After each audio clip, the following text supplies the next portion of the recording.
Todos los contenidos de este documento han sido generado con IA. Recuerda validar cualquier duda con el temario de la asignatura y con tu profesor tema 1. Ordenamiento jurídico y sistema de fuentes 1-2. Las fuentes del derecho. La evolución de la doctrina de las fuentes del derecho refleja un cambio significativo desde la concepción tradicional hacia una perspectiva moderna y compleja. Inicialmente, la doctrina tradicional centraba su análisis en el origen de las normas, estableciendo la supremacía de la ley sobre la costumbre debido a su origen parlamentario, y enfocándose en la aplicación del derecho sin considerar los procesos de producción normativa. Este enfoque fue superado por transformaciones en el ordenamiento jurídico que llevaron al tránsito del Estado legal de derecho al Estado constitucional de derecho, donde la Constitución se establece como fuente suprema del ordenamiento, promoviendo pluralidad, diversificación de principios estructurales y una función normativa más activa de los órganos jurisdiccionales. El concepto moderno de fuentes del derecho se define como los actos o hechos que producen normas jurídicas, destacando la disociación entre el órgano productor y el tipo de norma, y enfocándose en el régimen jurídico de las fuentes. Este análisis incluye las categorías normativas, el proceso de producción y aplicación, y las relaciones entre las fuentes. En España, el Código Civil establece en su artículo 1 las fuentes del derecho, la ley, la costumbre y los principios generales del derecho, complementados por los tratados internacionales y la jurisprudencia del Tribunal Supremo. La Constitución de 1978 amplía y matiza este sistema, introduciendo nuevas fuentes como los diferentes tipos de leyes, la potestad normativa del Gobierno, los tratados internacionales, la jurisprudencia del Tribunal Constitucional y supranacional, y los principios generales del derecho, algunos de los cuales son positivizados con el máximo rango. La costumbre, aunque no mencionada directamente en la Constitución, juega un papel residual en el sistema de fuentes. Las interacciones y jerarquías entre las fuentes se estructuran bajo la supremacía de la Constitución, la jerarquía normativa, y las relaciones entre ley, costumbre y principios generales. La jurisprudencia y los tratados internacionales también desempeñan roles fundamentales en la articulación del sistema. Los principios generales del derecho, como la seguridad jurídica y la publicidad de las normas, informan y complementan el ordenamiento jurídico, mientras que la costumbre mantiene su relevancia en ámbitos específicos del derecho privado y parlamentario.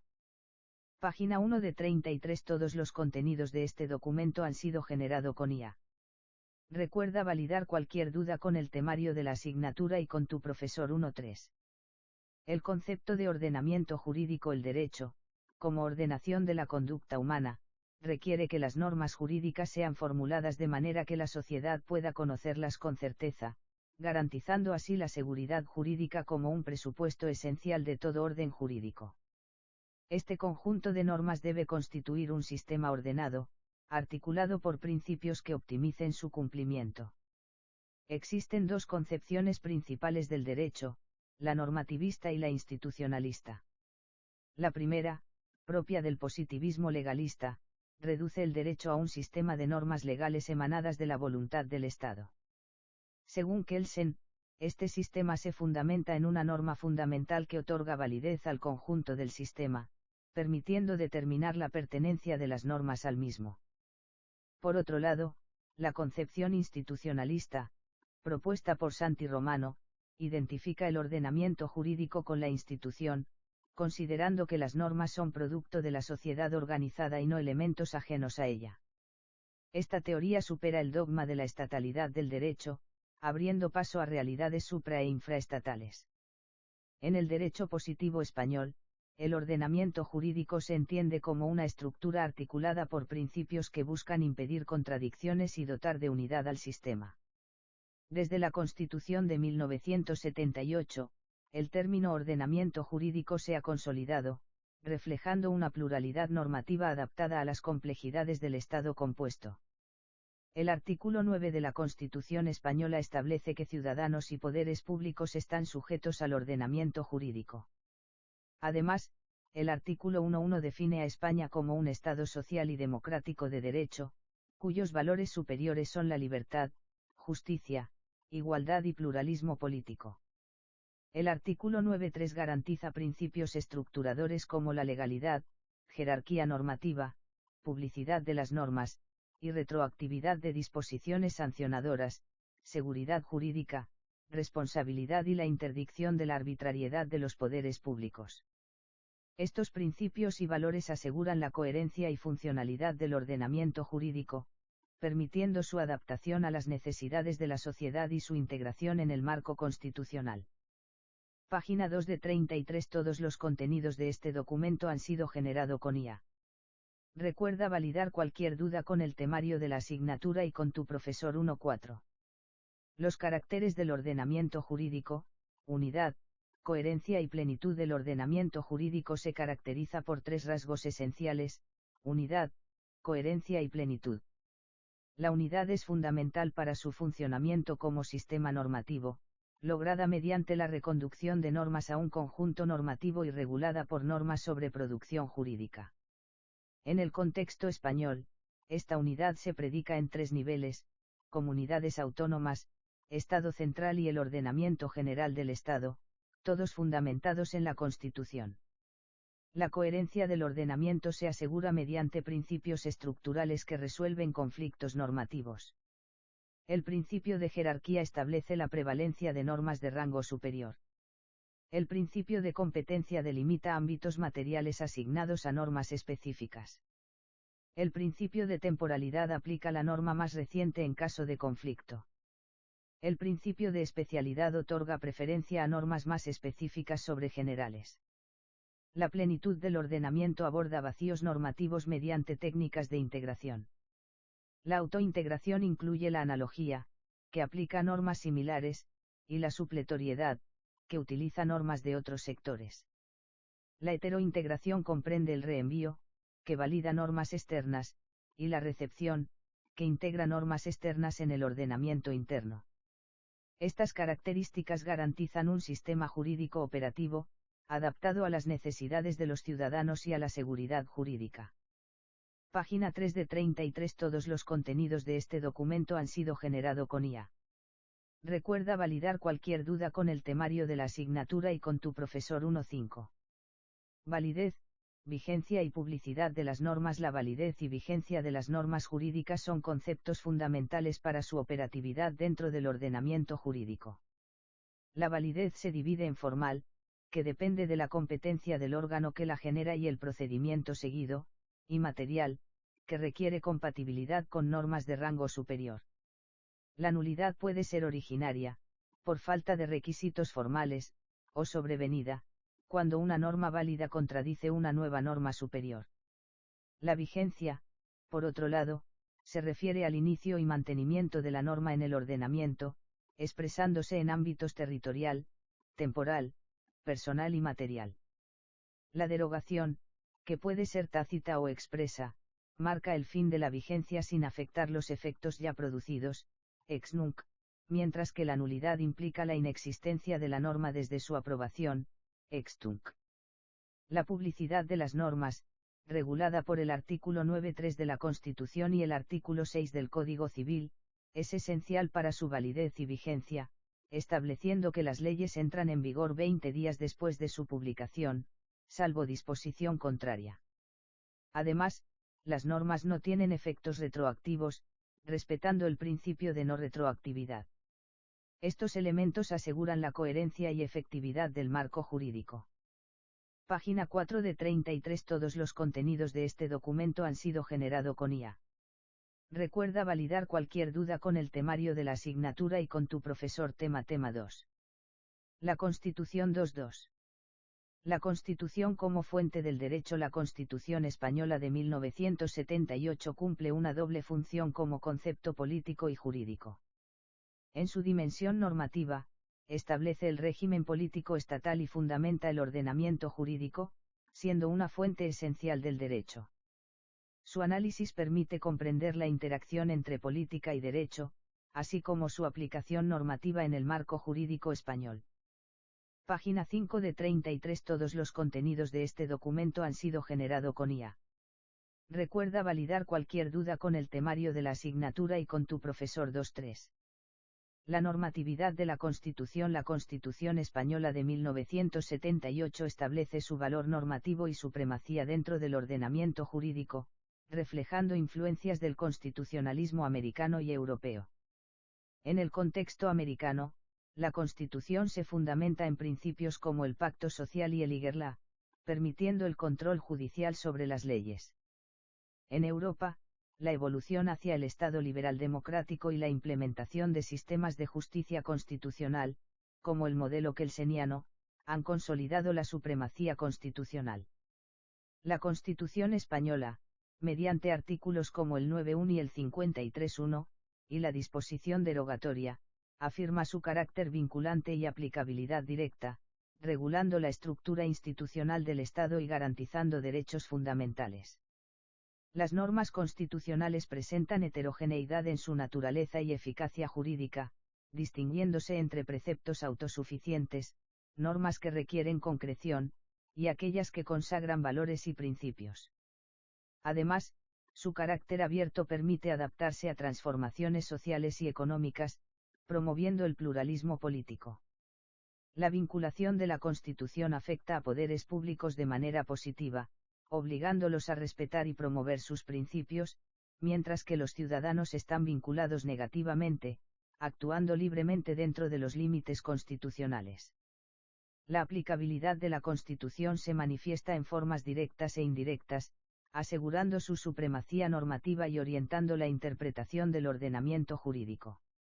Página 6 de 33. Todos los contenidos de este documento han sido generados con IA. Recuerda validar cualquier duda con el temario de la asignatura y con tu profesor 2.4. La supremacía constitucional. El principio de constitucionalidad establece la supremacía de la Constitución como norma superior y fundamentadora del ordenamiento jurídico.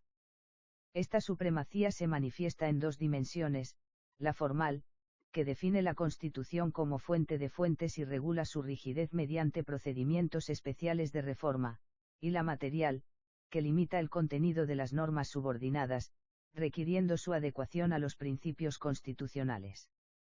La garantía de esta superioridad recae principalmente en el Tribunal Constitucional, encargado del control de constitucionalidad de leyes y normas con rango de ley. La Constitución también actúa como norma sobre la producción de normas, estableciendo los procedimientos de creación de las principales fuentes del derecho, atribuyendo potestades normativas y determinando las materias reguladas. Sin embargo, el sistema completo de fuentes incluye también normas infraconstitucionales que generan otras fuentes. Respecto a la derogación, la Constitución elimina normas preconstitucionales incompatibles con sus principios, pero no necesariamente aquellas que fueron elaboradas bajo procedimientos distintos pero válidos en su momento. La derogación se analiza bajo los principios de temporalidad y jerarquía, siendo el Tribunal Constitucional quien determina la validez de normas contradictorias con la Constitución. En cuanto a la inconstitucionalidad de normas posconstitucionales, estas deben ser conformes tanto material como formalmente a la Constitución. El control de adecuación se distribuye según el rango de la norma. El Tribunal Constitucional decide sobre leyes y normas con rango de ley, mientras que la jurisdicción ordinaria evalúa normas infralegales. Este sistema asegura la coherencia y subordinación del ordenamiento jurídico a los principios constitucionales. Página 7 de 33. Todos los contenidos de este documento han sido generados con IA. Recuerda validar cualquier duda con el temario de la asignatura y con tu profesor 2.5. La reforma constitucional. La Constitución española regula los procedimientos de reforma en su título X, artículos 166 a 169, clasificándose como rígida y compleja. La fase de iniciativa permite a los mismos titulares del procedimiento legislativo ordinario, excluyendo la iniciativa legislativa popular y con requisitos reforzados. El procedimiento ordinario aplica a reformas no generales ni de principios básicos, requiriendo mayorías de 3/5 en Congreso y Senado, con posibilidad de referéndum vinculante si solicitado por 1/10 parte de senadores o diputados. Ejemplos incluyen las reformas de 1992, 2011 y 2024. El procedimiento especial aplica a revisiones de totalidad o principios básicos, demandando mayorías de 2/3 en Congreso y Senado, disolución de cámaras, convocatoria de elecciones, ratificación por nuevas Cortes Generales y referéndum vinculante. La Constitución no establece límites materiales, permitiendo modificar todos los preceptos si se sigue el procedimiento adecuado. Sin embargo, prohíbe reformas en estados de alarma, excepción o sitio. No existen garantías jurisdiccionales durante ni después del proceso de reforma, excluyendo el control jurisdiccional sobre las modificaciones introducidas. Página 8 de 33. Todos los contenidos de este documento han sido generado con IA. Recuerda validar cualquier duda con el temario de la asignatura y con tu profesor 2.6. La interpretación de la Constitución. La interpretación constitucional es esencial debido a la consideración de la Constitución como norma jurídica, fuente de derechos y obligaciones que pueden generar controversias. Esta interpretación presenta peculiaridades derivadas de su objeto, la función de los órganos jurisdiccionales y sus efectos sobre el ordenamiento jurídico. En cuanto al objeto, implica la concreción de conceptos abstractos presentes en el texto constitucional. Respecto a la función, los jueces ordinarios buscan una solución justa única, mientras que el Tribunal Constitucional delimita las interpretaciones intolerables, permitiendo una interpretación política por parte del legislador. Los efectos incluyen la fuerza conformadora del ordenamiento jurídico ejercida por la jurisprudencia constitucional, con sentencias que tienen fuerza legislativa y pueden expulsar normas incompatibles con la Constitución. Además, debido a la apertura e incompleción de algunos preceptos constitucionales, se aplica un método tópico para su interpretación. Página 9 de 33. Todos los contenidos de este documento han sido generado con IA. Recuerda validar cualquier duda con el temario de la asignatura y con tu profesor tema 3. La Ley 3.2.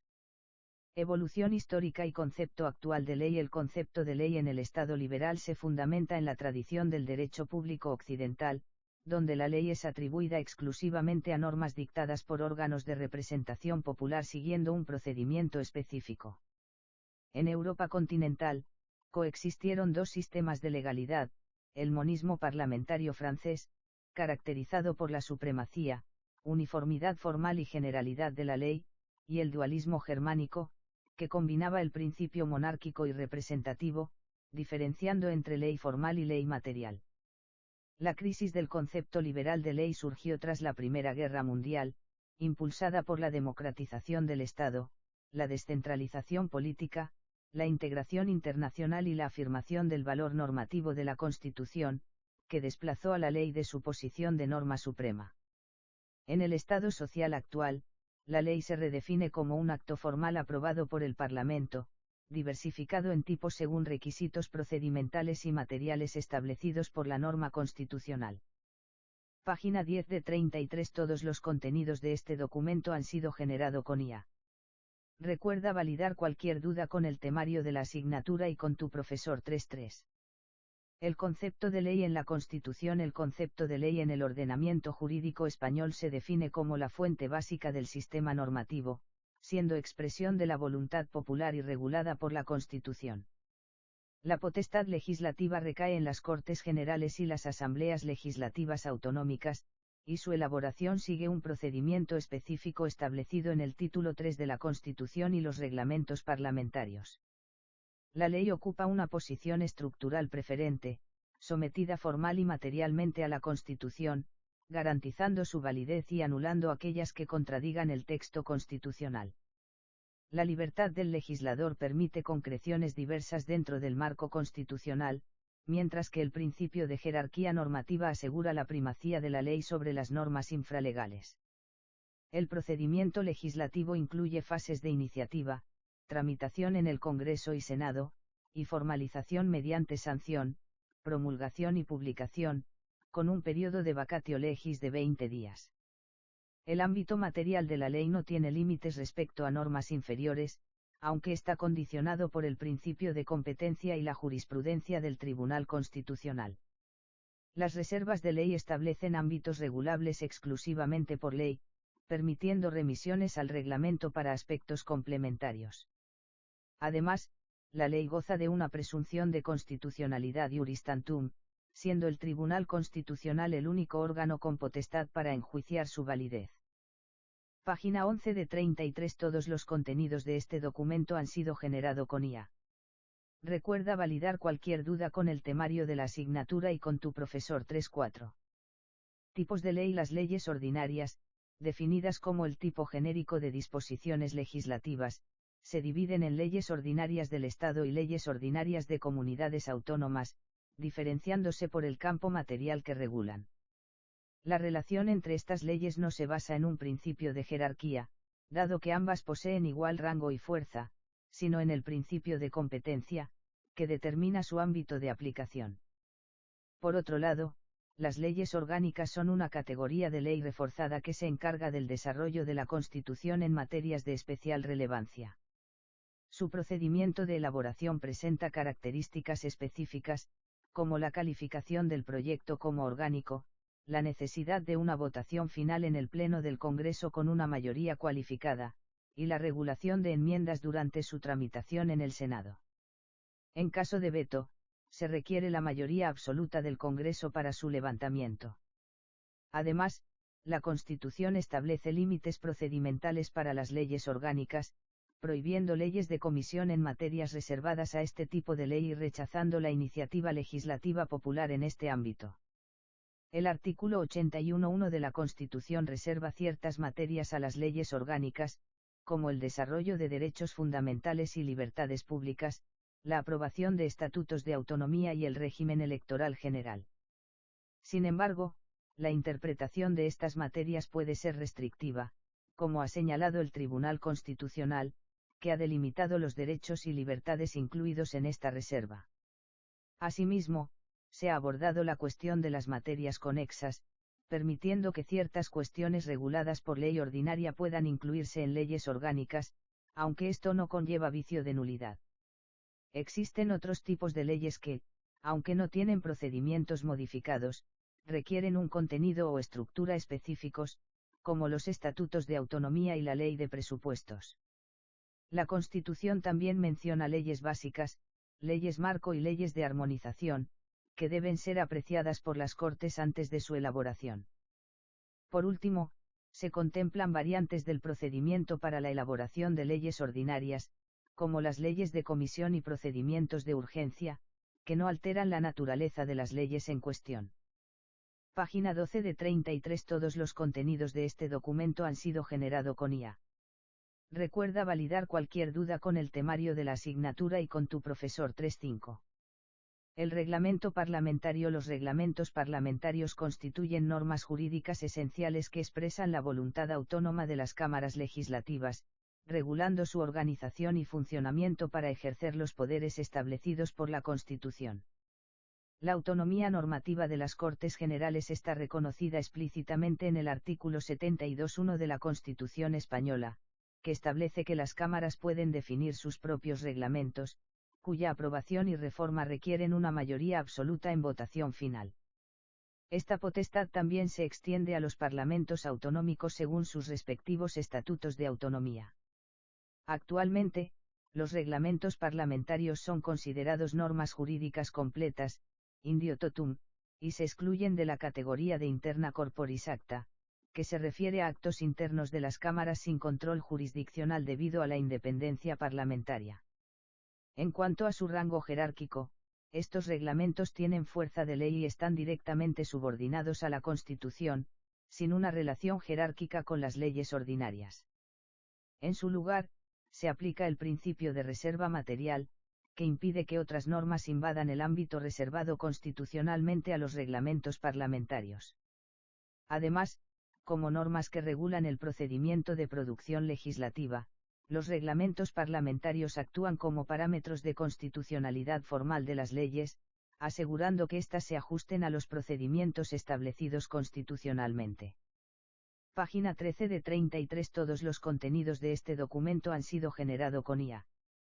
Recuerda validar cualquier duda con el temario de la asignatura y con tu profesor tema 4. Las normas del Gobierno con rango de ley. El Decreto Ley y el Decreto Legislativo 4.2. Tipos de normas del Gobierno con rango de ley. La Constitución Española de 1978 establece dos modalidades de normas gubernamentales con rango de ley, los decretos ley y los decretos legislativos. Ambas representan una potestad normativa otorgada al Gobierno en circunstancias específicas, permitiendo su intervención en la función legislativa. Estas normas comparten el rango de ley y están sujetas al control de constitucionalidad. Su carácter excepcional implica que solo pueden ser activadas bajo condiciones estipuladas por la Constitución, y su ejercicio requiere intervención parlamentaria, previa en el caso de los decretos legislativos y posterior en el caso de los decretos ley. Los decretos legislativos se fundamentan en la delegación previa de las Cortes Generales, destinada a aliviar al Parlamento de ciertas obligaciones o a encargar al Gobierno regulaciones técnicas que exceden las capacidades parlamentarias. Por otro lado, los decretos ley se justifican por la existencia de situaciones extraordinarias y urgentes que demandan la adopción inmediata de medidas legislativas. Página 14 de 33. Todos los contenidos de este documento han sido generado con IA. Recuerda validar cualquier duda con el temario de la asignatura y con tu profesor 4.3. El decreto ley. El decreto ley es una disposición legislativa dictada por el Gobierno en situaciones de extraordinaria y urgente necesidad, con carácter provisional y excepcional.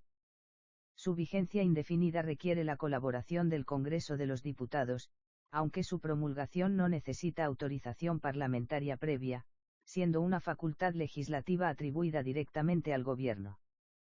La Constitución establece que el presupuesto habilitante para su emisión debe ser una necesidad extraordinaria y urgente, conceptos jurídicos indeterminados que pueden ser revisados por el Tribunal Constitucional. La extraordinaria necesidad se refiere a situaciones inusuales y de gravedad singular, mientras que la urgente necesidad implica medidas inmediatas e inaplazables. El artículo 86 de la Constitución delimita las materias que no pueden ser reguladas mediante decreto-ley, incluyendo las instituciones básicas del Estado, los derechos y deberes del título 1, el régimen de las comunidades autónomas y el derecho electoral general. La intervención parlamentaria es esencial para la convalidación del decreto-ley, que debe ser sometido a debate y votación en el Congreso dentro de los 30 días siguientes a su promulgación. La convalidación no sana posibles vicios constitucionales, siendo un control político y no de constitucionalidad. El decreto-ley puede ser convertido en ley mediante su tramitación como proyecto de ley por las Cortes, permitiendo modificaciones al articulado original. Además, el Tribunal Constitucional tiene competencia para realizar un control de constitucionalidad sobre el decreto-ley, atendiendo a razones formales y materiales, y utilizando vías procesales como el recurso o la cuestión de inconstitucionalidad. Este control varía según la fase del decreto-ley, considerando su vigencia, derogación o incorporación en una ley posterior. Página 15 de 33. Todos los contenidos de este documento han sido generado con IA. Recuerda validar cualquier duda con el temario de la asignatura y con tu profesor 4.4. El decreto legislativo. La delegación legislativa en España, regulada por la Constitución en los artículos 82 a 85, permite al Gobierno dictar normas con rango de ley mediante un apoderamiento previo otorgado por el Parlamento a través de una ley de delegación. Este mecanismo no se basa en una habilitación directa de la Constitución, como ocurre con los decretos ley, sino en una delegación expresa y específica por parte de las Cortes Generales. Existen dos modalidades principales de leyes de delegación: las leyes de bases, que establecen los fundamentos para la formación de textos articulados en materias específicas, y las leyes ordinarias de refundición, destinadas a consolidar normativas dispersas en un único texto. Ambas requieren una delimitación precisa del objeto, alcance y principios de la delegación, así como la fijación de un plazo para su ejercicio. La delegación legislativa está sujeta a límites constitucionales estrictos, como la exclusión de materias reservadas a ley orgánica y la prohibición de otorgar carácter retroactivo a las normas delegadas. Además, las Cortes Generales pueden revocar la delegación mediante una nueva ley o regulando directamente la materia delegada. El decreto legislativo, resultado de la delegación, es una norma definitiva con rango de ley que no puede modificar la ley de delegación. Su control parlamentario incluye revisiones previas y posteriores, cuyos efectos son políticos y no afectan su validez jurídica.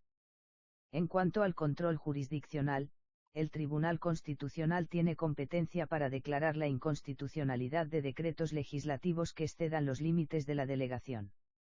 La jurisdicción ordinaria también puede inaplicar normas ultra vires, aunque existe un debate doctrinal sobre el alcance de este control. Mientras algunos defienden la teoría de la degradación normativa, que considera que los excesos en la delegación convierten la norma en reglamento, otros sostienen que el rango de ley deriva de la Constitución y que solo el Tribunal Constitucional puede declarar su nulidad.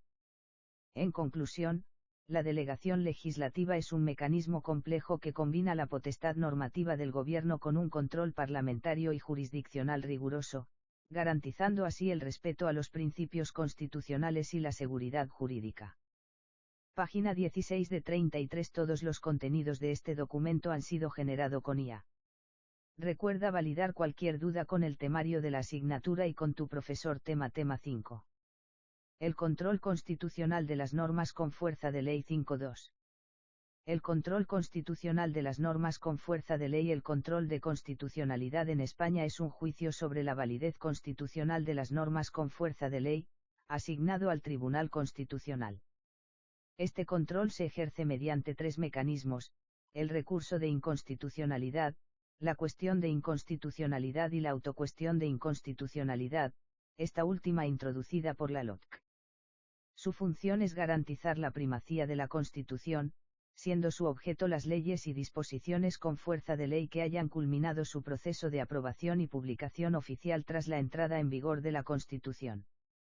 El parámetro de control incluye la Constitución, el bloque de la constitucionalidad, que abarca leyes que delimitan competencias entre el Estado y las comunidades autónomas, y los reglamentos parlamentarios como canon formal.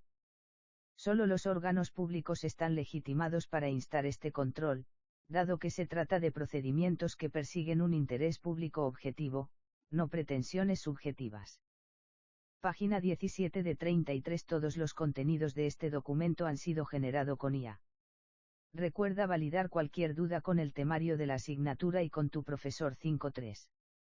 El recurso de inconstitucionalidad. El recurso de inconstitucionalidad es un procedimiento que permite el control abstracto de normas con fuerza de ley, evaluando su conformidad con la Constitución sin considerar su aplicación práctica. Este recurso se fundamenta en la Constitución y el bloque de constitucionalidad, lo que implica que el tribunal se limita a estos marcos normativos en su análisis.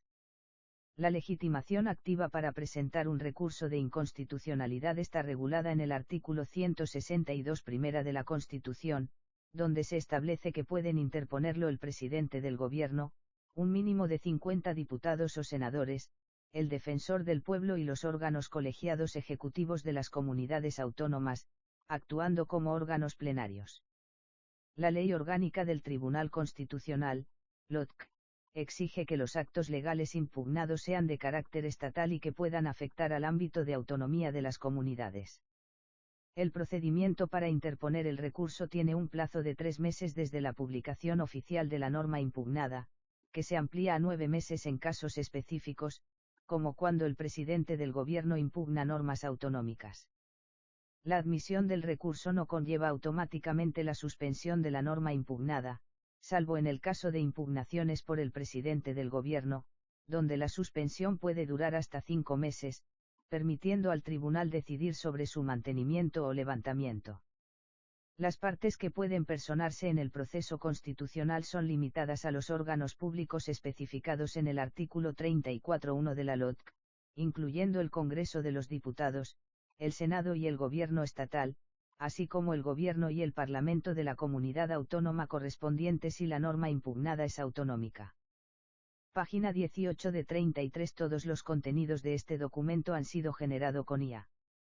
Recuerda validar cualquier duda con el temario de la asignatura y con tu profesor 5.4. La cuestión de inconstitucionalidad. La cuestión de inconstitucionalidad es un mecanismo que permite a un juez elevar al Tribunal Constitucional dudas sobre la validez constitucional de una ley que debe aplicar en un proceso judicial. Este procedimiento se diferencia del recurso directo de inconstitucionalidad, ya que se plantea en el momento de aplicación de la ley por tribunales ordinarios, lo que le confiere un origen concreto. El control de constitucionalidad que ejerce el Tribunal Constitucional es de carácter abstracto. La legitimación activa para plantear la cuestión recae en el órgano jurisdiccional ordinario que conoce del caso. No existe un plazo preclusivo para su planteamiento, el momento determinante es la aplicación de la ley en el proceso.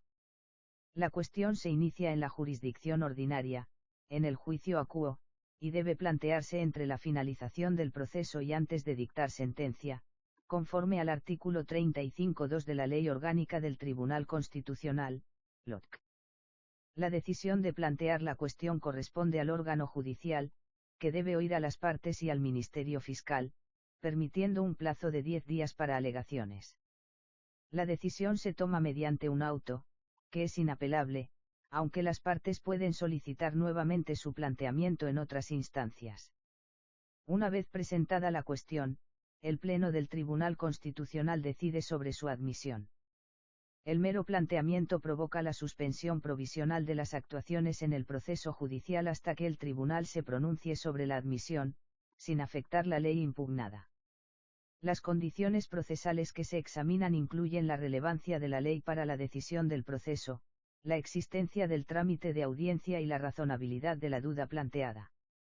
Si se cumplen estas condiciones, la decisión de admisión se publica en el Boletín Oficial del Estado, manteniendo la suspensión del proceso judicial. Admitida la cuestión, el Tribunal Constitucional da traslado a las partes para que puedan personarse y formular alegaciones, incluyendo al Congreso de los Diputados, al Senado, al Gobierno y al Fiscal General del Estado, así como al Parlamento y al Gobierno de la Comunidad Autónoma si la cuestión se refiere a una ley autonómica. Las partes del procedimiento judicial tienen un plazo de 15 días para comparecer y otros 15 días para formular alegaciones. Página 19 de 33. Todos los contenidos de este documento han sido generado con IA. Recuerda validar cualquier duda con el temario de la asignatura y con tu profesor 5.5. La autocuestión de inconstitucionalidad. La autocuestión de inconstitucionalidad es un procedimiento regulado por el artículo 55.2 de la Ley Orgánica del Tribunal Constitucional, LOTC, que permite que, en el contexto de un recurso de amparo, si una sala o sección del tribunal considera que la ley aplicada vulnera derechos fundamentales o libertades públicas, se eleve la cuestión al Pleno del tribunal. Este procedimiento no contradice el principio de actuación del tribunal a instancia de parte, ya que se basa en la estructura interna del tribunal, permitiendo que un órgano interno distinto al Pleno plantee la cuestión. El momento procesal adecuado para elevar esta cuestión es durante la fase final de resolución del recurso de amparo, antes de dictar una sentencia estimativa. Una vez elevada la autocuestión al Pleno, se suspende el plazo para dictar sentencia en el recurso de amparo hasta que el Pleno resuelva sobre la constitucionalidad de la ley en cuestión. Página 20 de 33. Todos los contenidos de este documento han sido generado con IA. Recuerda validar cualquier duda con el temario de la asignatura y con tu profesor 5.6. Las sentencias de los procesos de control de constitucionalidad. Las sentencias del Tribunal Constitucional se clasifican en estimatorias, desestimatorias e interpretativas, cada una con características y efectos específicos. Las sentencias estimatorias declaran la inconstitucionalidad de normas impugnadas, extendiendo la nulidad a disposiciones conexas y generalmente aplicando efectos retroactivos, ex tunc, aunque pueden limitarse a efectos prospectivos, ex nunc, o evitar la nulidad por intereses generales. Las sentencias desestimatorias confirman la constitucionalidad de las normas, pero permiten su revisión mediante cuestiones de inconstitucionalidad. Las sentencias interpretativas incluyen decisiones que seleccionan interpretaciones conformes a la Constitución, declaraciones de inconstitucionalidad sin nulidad, y pronunciamientos manipulativos que introducen nuevas normas. Todas las sentencias tienen valor de cosa juzgada formal, siendo irrecurribles, y producen efectos generales desde su publicación. Respecto al efecto de cosa juzgada material, vinculan a otros tribunales y, en el caso del propio Tribunal Constitucional, permiten revisiones en sentencias desestimatorias si se considera necesario un cambio jurisprudencial. Página 21 de 33. Todos los contenidos de este documento han sido generado con IA. Recuerda validar cualquier duda con el temario de la asignatura y con tu profesor tema 6. El Reglamento 6.2. La potestad reglamentaria en la Constitución. La potestad reglamentaria, entendida como la capacidad del gobierno para dictar normas subordinadas a las leyes, tiene una evolución histórica marcada por la interacción entre poderes ejecutivo y legislativo. Su origen se sitúa en el régimen liberal, donde la ideología propugnaba el monopolio normativo parlamentario, subordinando los poderes del monarca a las normas de origen parlamentario. Con el desarrollo del Estado social tras la Segunda Guerra Mundial, la Administración amplió sus funciones en ámbitos económico y social, justificando el uso del reglamento como instrumento ágil para la ejecución de leyes. La Constitución Española de 1978 establece en su artículo 97 la atribución genérica de la potestad reglamentaria al Gobierno, compuesto por el Consejo de Ministros. La Ley del Gobierno especifica que este órgano colegiado aprueba reglamentos para el desarrollo y ejecución de leyes, mientras que los ministros pueden dictar reglamentos en materias propias de su departamento, requiriendo habilitación legal para normas con efectos externos. Las comisiones delegadas del Gobierno también necesitan habilitación legal para ejercer esta potestad.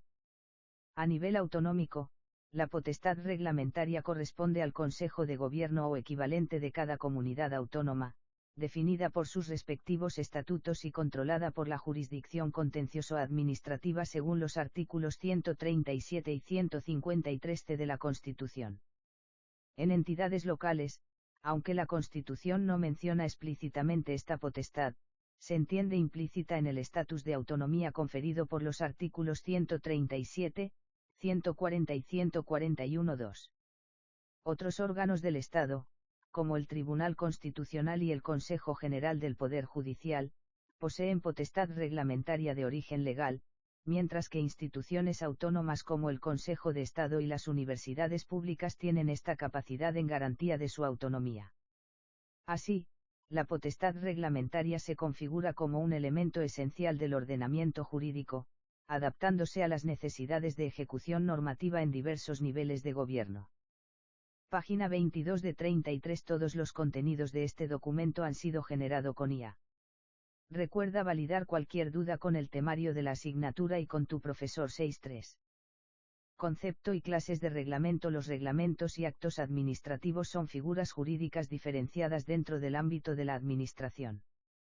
Los reglamentos se caracterizan por su generalidad, afectando a una pluralidad indeterminada de ciudadanos, y por su capacidad para innovar y perdurar en el ordenamiento jurídico. En contraste, los actos administrativos son decisiones singulares dirigidas a personas identificadas y se agotan con su cumplimiento sin modificar la normativa vigente.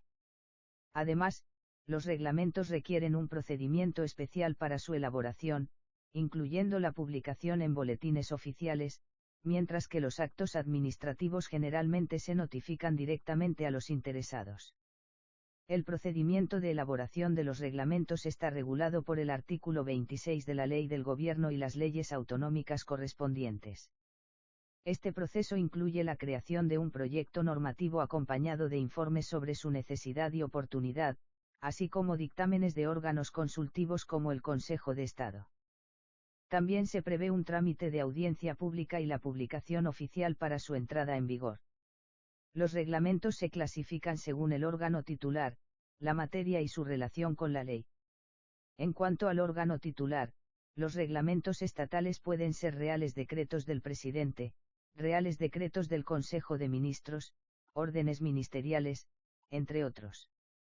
Los reglamentos autonómicos y locales tienen denominaciones similares adaptadas a su ámbito. Según la materia, se distinguen reglamentos ad extra, que afectan derechos y libertades de los ciudadanos, y reglamentos ad intra, que regulan aspectos internos de la organización.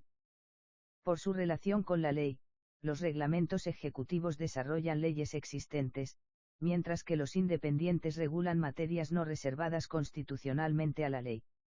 La potestad reglamentaria se divide en interna, que organiza el funcionamiento interno de la administración, y externa, que crea situaciones jurídicas nuevas en ejecución de leyes. Esta clasificación refleja la diversidad y complejidad de los reglamentos en el ordenamiento jurídico. Página 23 de 33. Todos los contenidos de este documento han sido generados con IA. Recuerda validar cualquier duda con el temario de la asignatura y con tu profesor. 6.4. Relación con la ley. La relación entre la ley y el reglamento se fundamenta en los principios de jerarquía normativa y reserva de ley. El reglamento se encuentra en una posición subordinada a la ley, que es la norma jerárquicamente superior. Por lo tanto, cualquier precepto reglamentario que infrinja una disposición legal es nulo de pleno derecho. Las normas con rango de ley poseen plena fuerza activa y pasiva frente a los reglamentos, lo que implica que pueden derogar cualquier norma reglamentaria que se oponga a sus mandatos y resistir frente a normas reglamentarias posteriores. La ley tiene la capacidad de innovar el ordenamiento jurídico en cualquier momento, ya que no existe una reserva reglamentaria en la Constitución. Esto significa que el legislador, tanto estatal como autonómico, tiene la libertad de regular cualquier materia que antes pudiera haber sido objeto de reglamento, elevando su rango normativo de reglamentario a legal. Una vez que existe una norma con rango de ley, la potestad reglamentaria debe respetar dicha norma. El principio de reserva de ley establece que ciertas materias deben ser reguladas exclusivamente por ley, excluyendo al reglamento como alternativa. Sin embargo, esto no impide la colaboración del reglamento en la función normativa, aunque limita su actuación. En los casos de materias reservadas constitucionalmente, se requiere una habilitación expresa del legislador, conocida como remisión normativa, que permite al reglamento complementar la regulación legal. El Tribunal Constitucional ha señalado que la reserva de ley implica una regulación básica por parte del legislador, prohibiendo habilitaciones en blanco que permitan regulaciones excluidas de la potestad reglamentaria. La ley debe contener su propia regulación sustantiva, y el reglamento solo puede actuar como complemento necesario. El grado de remisión al reglamento varía según la materia, y no se puede fijar con precisión absoluta. Además, se prohíbe al reglamento tipificar delitos, faltas o infracciones administrativas, así como establecer penas, sanciones, tributos, cánones u otras cargas de carácter público, conforme al artículo 128.2 de la Ley 39/2015 del Procedimiento Administrativo Común de las Administraciones Públicas. Página 24 de 33. Todos los contenidos de este documento han sido generados con IA. Recuerda validar cualquier duda con el temario de la asignatura y con tu profesor. 6.5.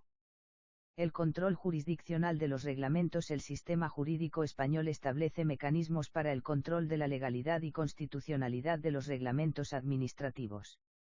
La jurisdicción ordinaria, bajo el artículo 6 de la LOPI, permite a los jueces inaplicar reglamentos contrarios a la Constitución, la ley o el principio de jerarquía normativa. Este control se realiza mediante un juicio previo de legalidad, y en el caso de la jurisdicción contencioso-administrativa, se dispone de recursos directos e indirectos para impugnar reglamentos y actos derivados de ellos, respectivamente. Además, el procedimiento preferente y sumario regula el control de disposiciones reglamentarias que vulneren derechos fundamentales. Los reglamentos ejecutivos y los independientes tienen diferentes niveles de subordinación a la Constitución, siendo los independientes directamente subordinados. Por otro lado, el Tribunal Constitucional no tiene como función ordinaria el control de reglamentos, pero puede intervenir mediante recursos de amparo o conflictos de competencias, aunque estos vicios también pueden ser tratados por la jurisdicción contenciosa administrativa. Este marco asegura una revisión efectiva de la actividad administrativa, garantizando la supremacía constitucional y la seguridad jurídica. Página 25 de 33. Todos los contenidos de este documento han sido generados con IA. Recuerda validar cualquier duda con el temario de la asignatura y con tu profesor. Tema 7. Los tratados internacionales y las fuentes del derecho comunitario. 7.2. Los tratados internacionales. Los tratados internacionales son acuerdos regidos por el derecho internacional, celebrados entre estados o entre organizaciones internacionales, que obligan a las partes desde su entrada en vigor. En España, su regulación se encuentra en el capítulo 3 del título 3 de la Constitución, así como en instrumentos internacionales como los Convenios de Viena de 1969 y 1986, y la Ley 25/2014. El procedimiento de conclusión incluye fases como negociación, adopción del texto, autentificación y manifestación del consentimiento mediante ratificación, reguladas por los artículos 93 y 94 de la Constitución. Una vez publicados en el BOE, los tratados se incorporan automáticamente al ordenamiento interno, según la posición monista adoptada por la Constitución. Los tratados relativos a derechos humanos ratificados por España adquieren rango constitucional como criterios interpretativos de derechos fundamentales. En el sistema interno de fuentes, los tratados están subordinados a la Constitución, con mecanismos de control preventivo y posterior de constitucionalidad. Aunque prevalecen sobre las leyes internas, estas no son anuladas sino inaplicables en caso de contradicción. La no aplicación de un tratado puede acarrear responsabilidad internacional, solucionable mediante reservas, denuncia del tratado o reforma constitucional. Página 26 de 33. Todos los contenidos de este documento han sido generado con IA. Recuerda validar cualquier duda con el temario de la asignatura y con tu profesor 7.3. Las fuentes del derecho de la Unión Europea. El ordenamiento jurídico de la Unión Europea, integrado en el sistema español desde 1986, se caracteriza por su autonomía y capacidad para crear normas propias, diferenciándose del derecho internacional público y del derecho interno de los Estados miembros. Este ordenamiento se organiza en fuentes originarias, como los tratados constitutivos y sus modificaciones, que tienen una dimensión constitucional y prevalecen sobre otras normas. Las fuentes derivadas incluyen reglamentos, directivas, decisiones, recomendaciones y dictámenes, con una distinción entre actos legislativos y no legislativos. El sistema institucional de la Unión Europea, compuesto por el Consejo de la Unión, el Parlamento Europeo, la Comisión y el Consejo Europeo, desempeña roles específicos en la creación y aplicación de normas. Los principios generales del derecho, desarrollados por la jurisprudencia del Tribunal de Justicia, incluyen seguridad jurídica, equilibrio institucional, confianza legítima y derechos fundamentales, ahora consagrados en el artículo 6 del TUE y la Carta de los Derechos Fundamentales. Además, la Unión Europea participa en actividades convencionales internacionales, como acuerdos con terceros países y convenios entre Estados miembros, conforme al derecho internacional. Página 27 de 33. Todos los contenidos de este documento han sido generado con IA. Recuerda validar cualquier duda con el temario de la asignatura y con tu profesor 7.4. Las relaciones entre el ordenamiento jurídico español y el ordenamiento jurídico de la Unión Europea. La eficacia directa del derecho de la Unión Europea se refiere a aquellas normas que no requieren de una medida estatal para su efectividad en el ámbito interno, generando derechos y obligaciones entre particulares, y pudiendo ser invocadas ante los tribunales. Según los tratados constitutivos, el efecto directo se asocia principalmente a los reglamentos, aunque el Tribunal de Justicia ha extendido este efecto a otras normas. En el caso de las directivas, su eficacia directa es más restringida, generando derechos exigibles ante el Estado, pero no obligaciones entre particulares, lo que se traduce en un efecto directo vertical unidireccional. El principio de primacía del derecho de la Unión establece que, en caso de conflicto entre el ordenamiento de la Unión y el ordenamiento interno, prevalecerá la norma de derecho de la Unión.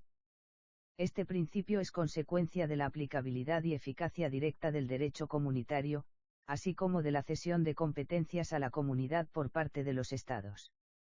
La primacía se aplica a todo el ordenamiento jurídico de la Unión y actúa frente a normas estatales de cualquier rango, incluyendo aquellas de rango constitucional.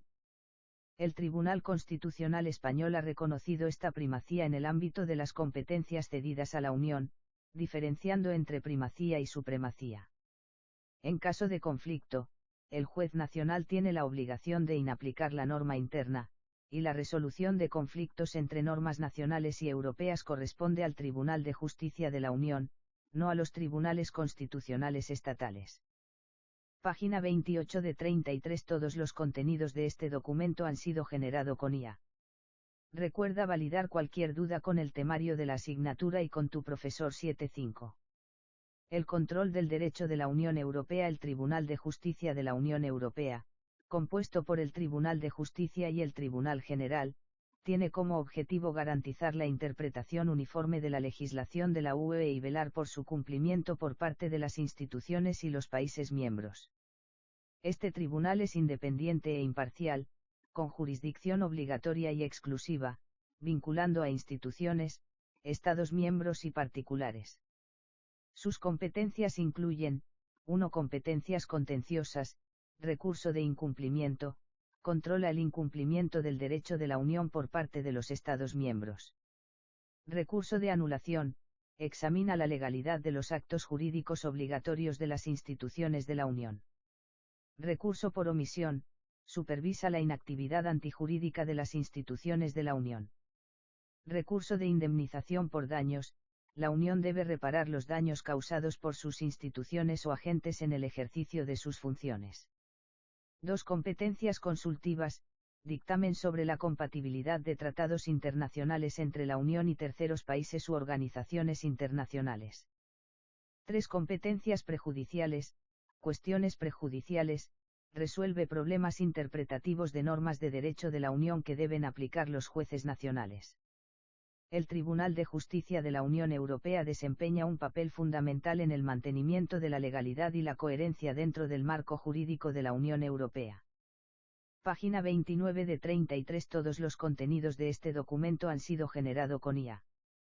Recuerda validar cualquier duda con el temario de la asignatura y con tu profesor tema 8.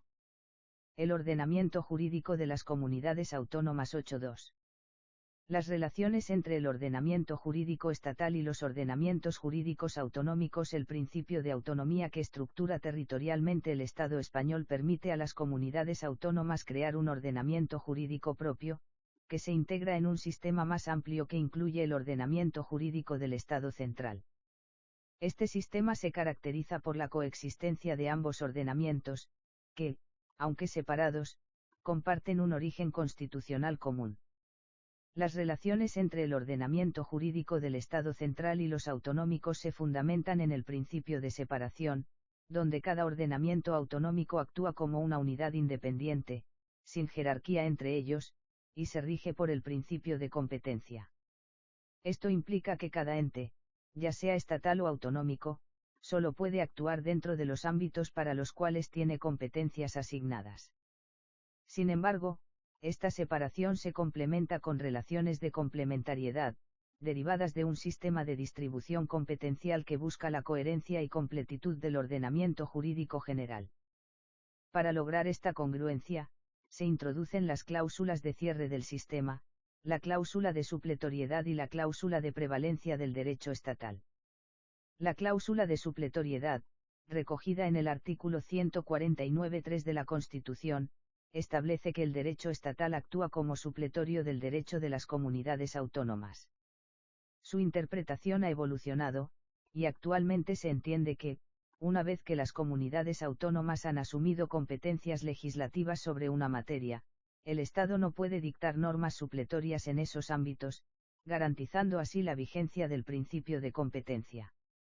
Por otro lado, la cláusula de prevalencia, también estipulada en el artículo 149.3, establece que en caso de conflicto entre normas, prevalecerán las del Estado, salvo que la norma autonómica haya sido dictada en virtud de una competencia exclusiva. Esta cláusula no resuelve conflictos competenciales en términos de validez, sino que se centra en la eficacia de las normas en situaciones concretas, permitiendo determinar cuál norma debe aplicarse en caso de contradicción. Página 30 de 33. Todos los contenidos de este documento han sido generados con IA. Recuerda validar cualquier duda con el temario de la asignatura y con tu profesor 8.3. El Estatuto de Autonomía. El Estatuto de Autonomía se define como la norma institucional básica de cada comunidad autónoma, reconocida y amparada por el Estado como parte de su ordenamiento jurídico, según lo establecido en el artículo 147.1 de la Constitución.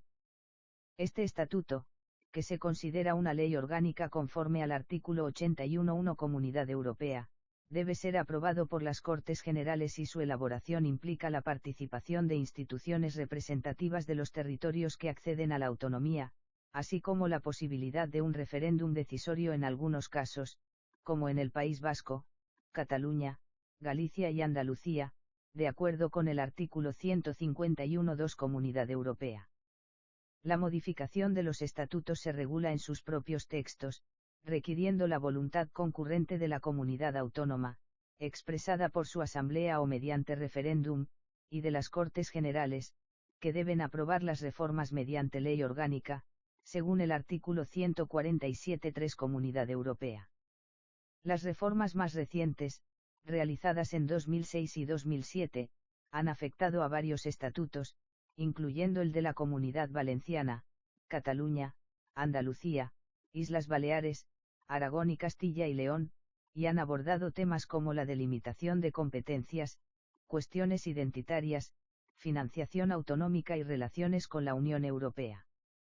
El estatuto, aunque es una ley orgánica, se considera atípico debido a su modo de elaboración y a su función dentro del ordenamiento jurídico, ya que no solo desarrolla la Constitución, sino que también la integra y extiende.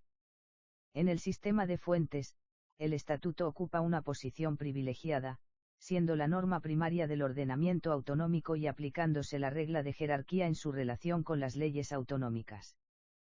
Cualquier ley autonómica que contravenga el estatuto es nula y, por ende, inconstitucional. Las relaciones entre los estatutos y las leyes estatales están regidas por el principio de competencia, con una materia propia y reservada definida en el artículo 147.2 Comunidad Europea, lo que impide que otras leyes del Estado regulen esas materias.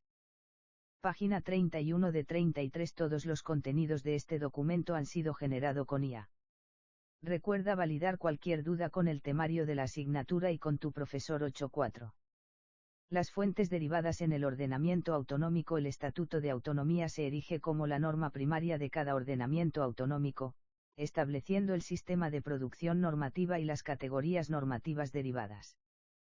La ley autonómica, que posee el mismo rango y fuerza vinculante que la ley estatal, emana de un órgano de representación popular, lo que le confiere su carácter formal. Esta ley es la fuente superior dentro del ordenamiento autonómico, sin límites de regulación material en relación con el reglamento, siempre que se mantenga dentro de su ámbito competencial. Además, puede regular materias que no estén reservadas a leyes estatales, vinculando a jueces y tribunales y siendo controlada por el Tribunal Constitucional. Los conflictos entre leyes autonómicas y estatales no se resuelven según el principio de jerarquía, sino de competencia, determinando qué materias corresponden a cada órgano legislativo. En cuanto a las normas del gobierno autonómico, se incluyen los decretos legislativos y los decretos leyes, que han sido introducidos en varios estatutos de autonomía. La relación del reglamento autonómico con la ley es similar a la del reglamento estatal, con una jerarquía que favorece a la ley. Sin embargo, existen límites impuestos por las reservas de ley establecidas en la Constitución y en el propio estatuto. La potestad legislativa autonómica se extiende a cualquier materia de competencia, y las reformas estatutarias recientes han ampliado la capacidad de actuación de los reglamentos normativos autonómicos, permitiendo su aplicación en competencias ejecutivas de la legislación estatal. En conclusión, la ley autonómica es plenamente equiparable a la ley estatal, y su interacción con otras normas es fundamental para la regulación del ordenamiento jurídico autonómico. Página 32 de 33. Todos los contenidos de este documento han sido generado con IA. Recuerda validar cualquier duda con el temario de la asignatura y con tu profesor 8.5. Las leyes del artículo 150 de la Constitución. La Constitución española, en su artículo 150, establece 3 tipos de leyes que regulan la interacción entre el Estado y las comunidades autónomas. Las leyes marco, según el artículo 151, permiten a las Cortes Generales atribuir facultades legislativas a las comunidades autónomas en materias de competencia estatal. Estas leyes se aprueban como leyes ordinarias y contienen principios, bases y directrices para que las comunidades autónomas legislen dentro de este marco. Por otro lado, el artículo 152 regula las leyes orgánicas de transferencia y delegación, mediante las cuales el Estado puede transferir o delegar facultades estatales a las comunidades autónomas en materias susceptibles de ello. Estas leyes requieren aprobación como leyes orgánicas. Finalmente, el artículo 153 establece las leyes de armonización, destinadas a armonizar normas autonómicas cuando se produce una lesión del interés general debido a discordancias normativas. Estas leyes, que afectan tanto disposiciones legislativas como reglamentarias autonómicas, se aprueban como leyes ordinarias mediante un procedimiento especial que incluye una votación previa con mayoría absoluta para apreciar la necesidad de restaurar el interés general. Las comunidades autónomas deben respetar los principios armonizadores y adaptar sus normativas en consecuencia. Página 33 de 33.